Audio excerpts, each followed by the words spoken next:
Slavery could never have existed in this country and been maintained without the full participation of the American tribes. That's why they started calling them civilized rock, because they began to say, you quit hunting in the woods and running wild and get yourself some land and get yourself some slaves. So Indians became slave hunters, slave traders, and they got benefits from it. And that led to, going back to the earlier question you asked me about reparations. And even after the Civil War ended, the Choctaw and Chickasaw was still holding about 12 or 15,000 slaves even after the Civil War ended. The United States government sent in troops saying, you got to get rid of this slavery and set black folk free. And they set up what's called the 1866 Indian Treaties with these 5 civilized tribes, which says that black people in this country must not only turn them loose, they must get benefits, they must get forms of reparations, set them free.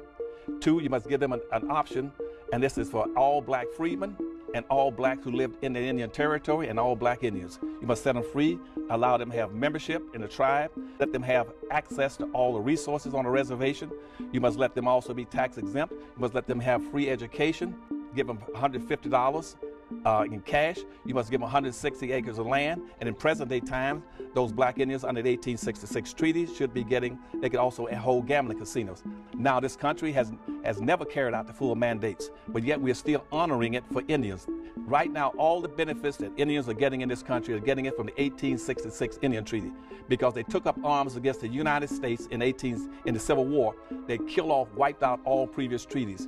Now every year in the White House, we get about 567 white Indian chiefs, which in history they call $5 Indians, because 90% of the people call themselves Indians nowadays are not really Indians. Those are whites passing as Indians, because they paid $5 to the Dawes Commission to get their name on the Dawes roll so they can get all these advantages. Every year they get invited to the White House, and every year they got an approximate $3.5 billion every year, even that Obama's been in office. They got money into the Federal Indian Bureau. Now see, if you were to talk about reparations, black folks have been getting all this money all these years too.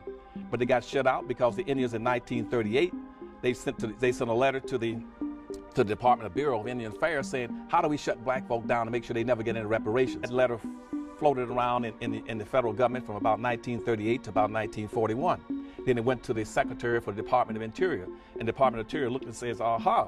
Said, how do I come up with a scheme to shut down blacks so they get no reparations in this country? He said, what you do, you Indians come up with a new concept called a quantum blood law, which says that black folk are not entitled to any of the benefits of the 1866 treaty in terms of reparations unless they can prove beyond a shadow of a doubt that they got 1/4 Indian blood in them. And we make Indian blood sacred like Jesus Christ's blood. And therefore, they've been shutting blacks out all these years. That's why they didn't get any reparations. You go back to your earlier point. And the last point on reparations, you asked me earlier about a blueprint. This country's always given reparations to all groups except black folk, even though black folk were the ones who built the country. They built the bridges, they picked the cotton, they built the highways, they built the government buildings. They were the backbone of this nation.